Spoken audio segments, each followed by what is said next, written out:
ஓம் நம சிவாய.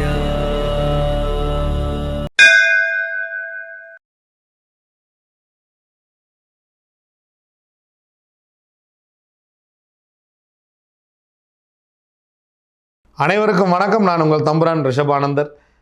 சிங்கப்பூர்லேருந்து மலேசியா வந்து மலேசியாவிலேருந்து இந்தியா கிளம்பியாச்சு. இனி இந்தியாவில் ரிஷபானந்தர் ஆயிடுவார் நாளையிலேருந்து. அன்பர்கள் அனைவரையும் விட்டு பிரிந்திருப்பது என்பெருமான் சொக்கனை பிரிந்திருப்பதும் மிகவும் வருத்தமாகவே இருக்கிறது. 20ஆம் தேதி கிளம்பியாச்சு. மலேசியாவில் நமக்காக உதவிய செண்பகராமன் அவர்களுக்கும், சிங்கப்பூரில் நமக்காக உதவிய பாலா தம்பதியருக்கும், அதே போல் செண்பகராமன் அவருடைய குழந்தைகள், அவருடைய குடும்பம், அவருடைய அன்பர்கள் எல்லாருக்குமே சரி, நம்மை சிறப்பாக கவனித்து கொண்ட அனைவருக்குமே நம்ம நன்றி நன்றி நன்றி. மலேசியாவில் நம்மை பார்க்க ஓடோடி வந்த அன்பர்களுக்கும், அங்கேயே ஃப்ளைட்டு பிடிச்சி வந்தவங்க, நம்ம ஏதோ பக்கத்தில் எல்லாம் புக் பண்ணியிருப்பாங்கன்னு பார்த்தா எல்லாம் அங்கே வர்றக்கே ஃப்ளைட் பிடிச்சி வந்தவங்க, இதில் சிங்கப்பூர்லேருந்து அப்பாயின்மெண்ட் வாங்கி மலேசியா வந்து நம்மளை பார்த்தவங்க எல்லாம் நண்பர்கள் இவ்வளவு நம்மளை தேடுறாங்க அப்படிங்கிறத ரொம்ப மகிழ்ச்சியாக இருந்தது. எம்பெருமான் எந்த இடத்துல நம்மளை வச்சிருக்கிறார் அப்படிங்கிறது உணர்ந்தது. ஸோ நாம் இனியும் எவ்வளவு சிறப்பாக செயல்பட வேண்டும் என்பதை இந்த மலேசிய பயணம் நமக்காக கூறியிருக்கிறது. ஸோ எம்பெருமான் சொக்கநாதனுக்கும், முருகப்பெருமானுக்கும், மாமாவுக்கும் நம்ம வந்து இந்த இடத்துல நன்றி சொல்லிக்கலாம். உலக மகிழ்ச்சி தினம், உலக ஜோதிடர்கள் தினம். அதனால் நீங்கள் பார்த்து உங்கள் வாழ்க்கையை மாற்றிய ஜோதிடர்களுக்கு இன்று ஒரு நன்றி சொல்லுங்கள். நான் மறக்க முடியாத ஒரு சில ஜோதிடர்களை பற்றி நான் பகிர்ந்துக்கணும்னு நினைக்கிறேன். என்னுடைய ஜாதகத்தை எழுதியவர் திரு வஜ்ரன் அவர்கள். சேலம் மாவட்டம், அங்கே வந்து வெள்ளார் அப்படிங்கிற ஒரு கிராமம். என் தாயாருடைய தாய் தந்தையர் வாழ்ந்த கிராமம் வெள்ளார். இப்போவும் அங்கே இருக்குது. தருமபுரி போகிற ரோட்டில் இருக்குது. மேச்சேரியிலேருந்து தருமபுரி போகிற வழியில் பெரிய வெள்ளார், கைக்காட்டி வெள்ளார்னு 2 இருக்குது. அவர் வந்து வெள்ளாறு ஓடிக்கிட்டு இருந்ததுனால அந்த ஊருக்கு வெள்ளார் அப்படின்னு பேர். இப்போவும் என்னுடைய தாயாருடைய தங்கை கமலா அங்கே இருக்காங்க. என்னுடைய சின்னம்மா சித்தப்பா 2 பேரும் மல்லையன் கமலா தம்பதியர் அங்கே வாழ்ந்துக்கிட்டு இருக்காங்க. அங்கே தான் என்னுடைய அம்மாவுடைய அம்மா அப்பா வாழ்ந்தவங்க. நான் பிறப்பதற்கு காரணமாக இருந்த என் தாயாரின் தாயார் அவங்க தான் போய் கோயிலில் போய் பிரசன்னம் கேட்டு நான் பிறப்பதற்கே முதல் காரணமாக விதை எடுத்து வைத்தவர்கள். அவங்க வந்து என்னுடைய ஜாதகத்தை திரு வஜ்ரன் அப்படிங்கிறவங்ககிட்ட எழுதியிருக்காங்க. அவர் வந்து எனக்கு ஒவ்வொரு வயசுலையும் என்ன நடக்கும் அப்படிங்கிறத எழுதி வச்சுருக்கார். ஒவ்வொரு வருஷமும் எனக்கு என்னென்ன நடக்கும், திதியில் ஒவ்வொரு வருஷமும் இந்த திசையில் இந்த புத்தியில் என்ன நடக்கும் அப்படிங்கிறத எழுதி வச்சுருக்காரு. நான் பார்த்து ஆச்சரியப்பட்ட ஜோதிடர் அவர். ஏன்னா அவர் எழுதுனது எல்லாமே என் வாழ்க்கையில் நடந்துக்கிட்டே இருக்குது. நான் எடுத்து அப்பப்போ படித்து பார்ப்பேன். அதில் கூட சமீபத்தில் நான் படித்து வியந்த விஷயம் என்னென்னா, பசுக்கள் உண்டாகும் அப்படின்னு எழுதி வச்சுருக்கார். நான் என்ன நினச்சேன், நம்ம தான் ஜோதிடர் ஆகிட்டோமே, இனி எங்கே நம்ம போய் பசுவெல்லாம் வாங்க போகிறோம் அப்படின்னு நினச்ச காலத்தில் அவர் எழுதி வைத்திருந்த காலத்தில் சரியாக நாம் கோமுடத்தை அமைத்து விட்டோம். ஆட்டோமேட்டிக்காக நடக்குது. நம்ம எப்போ வெளிநாடு போகிறோம், எப்போ திரும்பி வருவோம், அரசனால் வரவேற்கப்படுவான் அப்படின்னு எழுதி வச்சுருக்கார். குருதிசை சனி புத்தி 2024 அரசனால் இவன் வரவேற்கப்படுவான் அப்படின்னு எழுதி வச்சுருக்காரு. ஸோ இன்னும் எந்த அரசன் நம்மளை வரவேற்க போகிறாங்கன்னு தெரியல. இதெல்லாம் வந்து நான் பார்த்து ஆச்சரியப்பட்ட ஜோதிடர். இதில் என்னென்னா, வஜ்ரம் நாமயோகத்துலேயும் எனக்கு மனைவி வேறு. இதில் இதை நான் யோசிக்காத ஒரு ட்விஸ்ட்டு. என் மனைவி வஜ்ரம் நாமயோகம், அவர் பேரே வஜ்ரன். அப்படி சீல் அடிச்சிருப்பார் என்னோடய ஜாதகத்தில். வஜ்ரன் அப்படின்னு போட்டு கீழே ஒரு ஃபோன் நம்பர் வெள்ளார் அப்படின்னு எழுதி போட்டு பழைய அந்த இந்த நம்பர் பிசிஓ நம்பர் எழுதியிருப்பார். எனக்கு பயங்கரமான ஆச்சரியம். அவர்கிட்ட 2-3 முறை போய் அவர்கிட்ட போய் நேரில் போய் பார்த்து கேட்டிருக்கேன், எப்படிங்க இது இவ்வளோ வருஷத்துக்கெலாம் கணிக்க முடியும் அப்படின்னு. அவர் சொன்ன ஒரு விஷயம் நான் என் புத்தியில் இன்னை வரைக்கும் ஓடிக்கிட்டுருக்கு. ஜோதிடம் என்பது பொதுவான ஒரு விஷயமே கிடையாது. அது பார்க்கக்கூடிய ஜோதிடனை பொறுத்து. அந்த ஜாதகத்தை ஒருவன் பார்க்கும் பொழுது அவனுக்கு என்ன தோன்றுகிறதோ அதுதான் பலன். ஒரு ஜாதகத்திற்கு 100 ஜோதிடர்கள் 100 வகையான பலன் சொல்வார்கள். அவர் எனக்கு ஒரு எக்ஸ்பிளைன் ஒன்று பண்ணார். ஒரே நபர் 100 வகையான 100 டம்ளரை கொடுத்து 100 டம்ளர்லேயும் பால் கொடுத்தீங்க அப்படின்னா அந்த காஃபி கலக்கும் பொழுது அந்த 100 காப்பியும் 100 டேஸ்ட்டில் இருக்கும் அப்படிம்பார். ஒரே நபர் ஒரே மாதிரியான காப்பியை ஒரே மாதிரி 100 கப்புலையும் கலக்கவே முடியாது. 100 கப்பு வித்தியாசம் இருக்கும் அப்படிம்பார். இதே ஜாதகத்தை நாளைக்கு வந்து பார்த்தீங்கன்னா பலன் மாறும் அப்படிம்பார். ஏன்னா நேரப்பிரசன்னம் அப்படின்னு ஒன்று வேலை செய்யும். அவர் சொன்னது இன்னும் என் மனதில் ஒலித்து கொண்டே இருக்கிறது. ஒருவன் ஜாதகம் பார்க்கும் பொழுது பார்க்கக்கூடிய ஜோதிடனை பொறுத்தது. எல்லாம் தெரிந்த ஜோதிடன் என்பவன் இதுவரை பிறக்கவே இல்லை அப்படின்னு அவர் எனக்கு சொன்னார். இதே வார்த்தையை என் குருநாதரும் எனக்கு சொன்னார். எல்லாம் தெரிந்த ஜோதிடன் ஒருவன் பிறக்கவே இல்லை, இனி பிறக்கப் போவதே இல்லை. வல்லவனுக்கு வல்லவன் வையகத்தில் உண்டு. ரிஷபானந்தருக்கும் மேல் இங்கே பல பேர் இருக்கிறார்கள். பல பேர் பல வகையாக கணித்து கூறுகிறார்கள். அனைத்து ஜோதிடர்களும் பொற்பாதம் தொட்டு வணங்குவோம். அதே போல் உடுமலைப்பேட்டை நாகராஜ் அவர்கள், அவர் என் வாழ்க்கையில் மறக்க முடியாத ஒரு ஜோதிடர். அவர் தன்னை ஜோதிடர்னே சொல்ல மாட்டார். நான் அவருக்கு ஜோதிட வித்தகர்னே பேர் வச்சுருக்கேன். எப்படின்னா, நம்ம ஜாதகத்தை நம்மளே எடுத்து பார்த்துட்டு இருந்தோம்னா நமக்கு பைத்தியம் முடிச்சிடும். என் ஜாதகத்தை அதிகமாக அவர் தான் சொல்லுவார் எனக்கு. சாமி இது போயிட்டுருக்கு, இப்படி போயிட்டுருக்கு, பார்த்துக்கலாம் விடுங்க அப்படிம்பார். என் ஜாதகத்தை நான் எடுத்து பார்க்குறதே இல்லை, என் குருநாதர் பார்த்ததோடு சரி. அதுக்கப்புறம் அதை நான் பார்க்குறதே இல்லை. ஆனால் அடிக்கடி அவர் சொல்லுவார். நான் பார்த்து வியந்த மனிதர்கள் அவர் ஒருத்தர். உடுமலைப்பேட்டையில் திரு ராஜனையா அவர்கள், அவரும் ஜோதிடத்துறையில் நான் பார்த்து அதிசயித்து போன ஒரு ஜோதிடர். அதே போல் திருப்பூர் தணிகாச்சலம், அவரும் என்னுடைய நெருங்கிய நண்பர். ஸோ இந்த மாதிரி நிறைய ஜோதிடத்துறையில் நல்ல நண்பர்கள் இருக்கிறாங்க. அந்த எல்லா நண்பர்களுக்கும் சரி, ஜோதிடத்துறையில் இருக்கும் அனைவருக்கும் சரி, தயவுசெய்து ஒருவர் இன்னொருவரை குறை கூறாமல், நான் தான் பெரியவன் என்ற எண்ணம் இல்லாமல், அவர் அந்த நேரத்தில் அவருக்கு கணிச்சு ஒரு பலன் சொல்லியிருக்காருன்னா அந்த நேரத்தில் அது அவருக்கு தோணியிருக்கும். அது பிற்காலத்தில் தவறாக கூட முடிஞ்சிருந்துருக்கலாம். அதை நம்ம போய் அவங்கள போய் எக்ஸ்பிளைன் பண்ணக்கூடாது. அதாவது அவரை வேணும்னே தப்பாக சொல்லிட்டாரு, தப்பாக பொருத்தம் போட்டாங்க, நானாக தான் இப்படி சொல்லியிருக்க மாட்டேன் அப்படின்னால், அந்த இடத்தில் இருந்தால்தான் அந்த பிரசன்னம் என்னவென்று தெரியும்.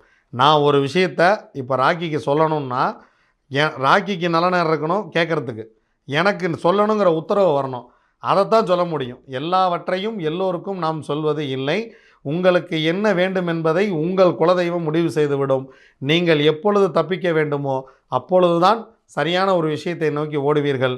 அது வரைக்கும் 1000 ரிஷபானந்தர் வந்தாலும் நடப்பது நடந்தே தீரும். அதுதான் விஷயம். எப்பொழுது நம்மை சந்திக்க வேண்டும், நாம் யாரை சந்திக்க வேண்டும். என் குருநாதரை போய் நான் கேட்டிருக்கேன், ஒரு 5 வருஷத்துக்கு முன்னாடி உங்களை பார்க்கக்கூடாதா அப்படின்னு. அவர் சொல்ல, பைத்தியமே, உனக்கு நேரம் வரும்போது தான் என்னை பார்ப்பப்போ அப்படிம்பார். அதுதான் விஷயமே. நமக்கு எப்பொழுது காலம் வருகிறதோ அப்போது தான் நம்ம அந்த ஜோதிடத்துக்குள்ளே போகிறோம். ஜோதிடத்தில் யாருமே சளைத்தவர்கள் அல்ல, ஒருவரை சிறந்தவர்கள் அல்ல. அவங்கவுங்க பாணியில் அவர்கள் சிறந்தவர்கள். நான் இதுவரைக்கும் எந்த ஜோதிடரையும் குறைத்து மதிப்பிட்டதே கிடையாது. ஏன்னா அவர்கள் என்னுடைய தொழில்முறை நண்பர்கள், என்னுடைய குடும்ப உறுப்பினர்களாகவே அவர்களை பாதிக்கிறேன். தயவு செய்து ஒரு ஜோதிடர் இன்னொரு ஜோதிடரை குறை கூறாதீர்கள். ஏன்னா நாம் கற்றது கை மண்ணளவு, கல்லாதது உலகளவு. நமக்கு தெரியாத எத்தனையோ விஷயங்கள் இருக்கும். ரிஷபானந்தருக்கு தெரியாமல் எத்தனையோ ஜோதிடர்கள் உத்திகள்லாம் இருக்கிறது. நான் எல்லாம் தெரிஞ்சவன்லாம் சொல்லவே மாட்டேன். சொன்னப்போல எனக்கு எதுவுமே தெரியாதுன்னு தான் நான் சொல்லுவேன். என் குருநாதர் என்ன சொல்லி கொடுத்தாரோ அதுதான் இங்கே இருக்குது, அவ்வளோதான். வேறு எதுவுமே கிடையாது. இது ஒரு மரமண்டை. இந்த மரமண்டையிலையும் அவர் புகுத்தி வச்சது மட்டும்தான் இருக்குது. அதனால் ஏதாவது ஒரு இடத்துல ஒரு ஜோதிடர் உங்கள் வாழ்க்கையை மாற்றி இருப்பார் பொதுமக்களே. அப்படி உங்கள் வாழ்க்கையை மாற்றிய அருகில் இருக்கக்கூடிய ஜோதிடருக்கு இன்றைக்கி ஒரு வேட்டி, ஒரு துண்டு, ஒரு பழம் எடுத்துக்கொண்டு போய் அவர்கிட்ட கொடுத்து, எவ்வளோ பேர் ஒரு சின்ன ஒரு வழிகாட்டுதலின்படி நல்லா நீங்கள் தொழில் பண்ணிகிட்டு இருப்பீங்க. ஒரு குழந்தை பிறந்திருக்கும், ஒரு திருமணம் நடந்திருக்கும், கல்யாணமானவொன்னே ஜோதிடரை கட் பண்ணி விட்டுறீங்க, குழந்தை பிறந்தவொன்னே ஜோதிடரை கட் பண்ணி விட்டுறீங்க. ஏதாவது பிரச்சனைனா மட்டும் தேடி ஓடி போகிறீங்க. அதுக்கப்புறம் பிரச்சனை முடிஞ்சதுக்கப்புறம் அந்த ஆள் எங்கே இருக்கான்னு கூட கண்டுக்க மாட்டீங்க. அதனால் தயவுசெய்து உங்கள் அருகில் இருக்கக்கூடிய உங்கள் வாழ்க்கையை மாற்றிய ஜோதிடர்களை பற்றி நமது கமெண்ட்லேயே பதிவிடுங்க, தப்பு இல்லை. நீங்கள் அவர்களுக்கு ஒரு நல்ல விஷயத்தை செய்யுங்க. அவங்களுக்கு என்ன வேணுமோ போய் பண்ணுங்கள். அட்லீஸ்ட் அவங்ககிட்ட போய் ஒரு ஆசீர்வாதம் வாங்கிட்டு வாங்க.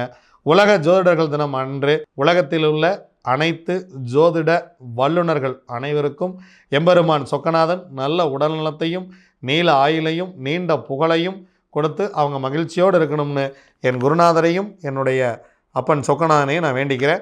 என் குருநாதருக்கும் சரி, என்னோடு பயணித்து கொண்டிருக்கும் என்னுடைய நண்பருக்கும் சரி, திரு வஜ்ரன் அவர்களுக்கும் சரி, என் வாழ்க்கையில் நான் மறக்க முடியாத நபர்கள் அனைவருக்கும் நான் இந்த ஜோதிட திருநாள் நல்வாழ்த்துக்களை தெரிவித்துக் கொள்கிறேன். நன்றி. உலக மகிழ்ச்சி தினம். அனைவரும் மகிழ்ச்சியாக இருங்கள். ஏன்னா நான் மகிழ்ச்சியாக இந்தியா வந்துக்கிட்டு இருக்கேன். அது ரொம்ப சந்தோஷமாக இருக்கிறது. சொர்க்கமே என்றாலும் அது நம்ம ஊரை போலாகுமா, அதை எப்படி உணர்ந்து பாடியிருப்பாங்கன்னு வெளியில் போனால் தானே தெரியுது. என்ன இருந்தாலும் நம்ம ஊர் தான், நம்ம பொண்டாட்டி வைக்கிற ரசம் தான். அது என்ன கிடைச்சாலும் நம்ம அம்மா கையில், நம்ம பொண்டாட்டி கையில் சாப்பிட்ற உணவு தான் ரொம்ப சிறப்பாக இருக்கும். இந்தியாவில் வருகிறோம். இந்தியாவுக்கு வந்தவொடனே வீட்டில் போய் ஒரு வேளை நிம்மதியாக சாப்பிட்ணுமியா, அந்த உணர்வு வந்துடுதில்ல, அந்த உணர்வு தான் நம் தாய்நாடு. சர்வதேச சிட்டுக்குருவிகள் தினம். சிட்டுக்குருவிகளையும் பாதுகாத்துருங்கள். மகிழ்ச்சியாக பயணிப்போம். என்ன சொல்கிறது பார்க்கலாம். பஞ்சாங்கம் திதி யோகம் கரணம் நாள் நட்சத்திரம். அதிகாலை 4:20 வரைக்கும் வளர்பிறை தசமி, அதன் பின்பு வளர்பிறை ஏகாதசி. நாள் முழுவதுமே பூசம் நட்சத்திரம் இருக்கிறது. பூசம் நட்சத்திரத்திற்கு 22ஆம் நட்சத்திரம் பரணி. இரவு 7:06 வரைக்கும் அதிகண்டம் நாமயோகம் இருக்கிறது. யோகாதிபதி நட்சத்திரம் அஸ்தம், யோகாதிபதி சந்திரன். அவயோக நட்சத்திரம் ரேவதி, அவயோகி புதன். அதன் பின்பு சுகர்மம் நாமயோகம் இருக்கிறது. சுகர்மம் நாமயோகத்துக்கு யோகாதிபதி நட்சத்திரம் சித்திரை, யோகாதிபதி செவ்வாய், அவயோக நட்சத்திரம் அஸ்வினி, அவயோகி கேது. அதிகாலை 4:20 வரைக்கும் கரசை கரணம் சந்திரன், அதன் பின்பு மாலை 4:53 வரைக்கும் வனிசை கரணம் சூரியன், அதன் பின்பு பத்திரை கரணம். வாங்க 27 நட்சத்திரங்களுக்கு உண்டான பஞ்சபட்சி ராசி பலன்கள் என்ன சொல்கிறது பார்ப்போம்.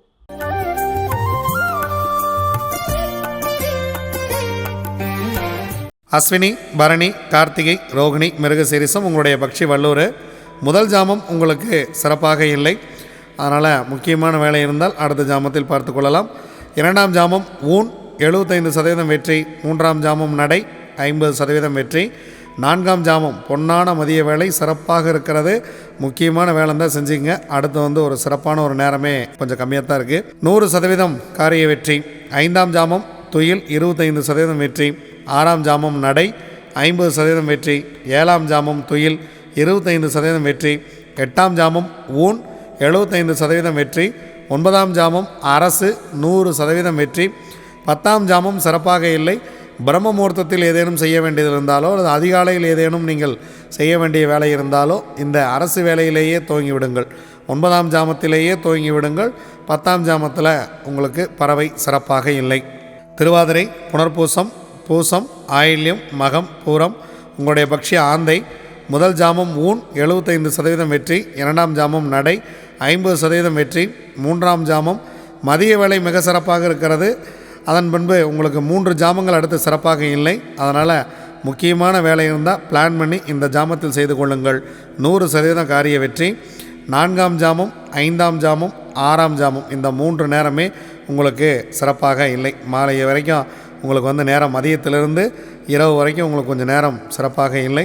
அடுத்த ஜாமத்தில் பார்த்து கொள்ளலாம். 7ஆம் ஜாமம் நடை 50% வெற்றி, 8ஆம் ஜாமம் துயில் 25% வெற்றி, 9ஆம் ஜாமம் ஊன் 75% வெற்றி, 10ஆம் ஜாமம் அரசு பிரம்ம முகூர்த்தம் 100% சிறப்பான வெற்றியை கொடுத்துவிடும். உத்திரம், அஸ்தம், சித்திரை, சுவாதி, விசாகம் உங்களுடைய பக்ஷி காகம். முதல் ஜாமம் நடை 50% காரிய வெற்றி, 2ஆம் ஜாமம் அரசு 100% காரிய வெற்றி. முக்கியமான வேலை இருந்தால் இந்த நேரத்தில் பிளான் பண்ணிக்கங்க. ஏன்னா 3ஆம் ஜாமம் 4ஆம் ஜாமம் உங்களுக்கு சிறப்பாக இல்லை.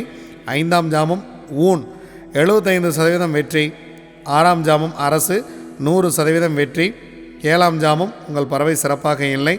8ஆம் ஜாமம் நடை உங்களுடைய பறவை 50% வெற்றி, 9ஆம் ஜாமம் துயில் 25% வெற்றி, 10ஆம் ஜாமம் ஊன் 75% காரிய வெற்றி.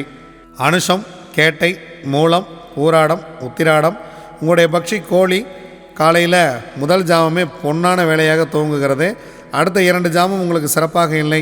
முதல் ஜாமம் அரசு 100% வெற்றி, 2ஆம் ஜாமம் 3ஆம் ஜாமம் சிறப்பாக இல்லை, 4ஆம் ஜாமம் ஊன் 75% வெற்றி, 5ஆம் ஜாமம் நடை 50% வெற்றி, 6ஆம் ஜாமம் ஊன் 75% வெற்றி, 7ஆம் ஜாமம் அரசு 100% வெற்றி, 8ஆம் ஜாமம் உங்கள் பறவை சிறப்பாக இல்லை, 9ஆம் ஜாமம் நடை 50% வெற்றி, 10ஆம் ஜாமம் துயில் பிரம்ம முகூர்த்தம் உங்கள் பறவை துயிலில் இருக்கிறது.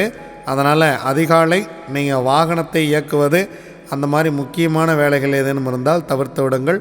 துயில் நேரத்தில் செய்யக்கூடிய காரியம் அவ்வளவாக வெற்றியை கொடுப்பது இல்லை. திருவோணம், அவிட்டம், சதயம், பூரட்டாதி, உத்திரட்டாதி, ரேவதி உங்களுடைய பக்ஷி மயில். மயில் படுபக்ஷி. முக்கியமான வேலை இருந்தால் அடுத்த நாள் பார்த்து கொள்ளலாம். இறை வழிபாட்டை மேற்கொள்ளுங்கள். புதிதாக ஏதேனும் தூங்குவதாக இருந்தாலோ அல்லது உங்கள் வாழ்க்கையை மாற்றக்கூடிய விஷயமாக இருந்தாலோ படுபட்சி நாட்களில் தவிர்த்து விடுவது மிகவும் நல்லது. இதுவரைக்கும் 27 நட்சத்திரங்களுக்கு உண்டான பஞ்சபட்சி ராசி பலன்கள் பஞ்சாங்கம் அதோடு சேர்த்து மலேசியா பயணத்தையும் நிறைவு செய்கிறோம். சிங்கப்பூர் பயணத்தையும் நிறைவு செய்கிறோம். இந்தியாவில் சந்திப்போம். நன்றி, வணக்கம். நான் உங்கள் தம்புரான் ரிஷபானந்தர்.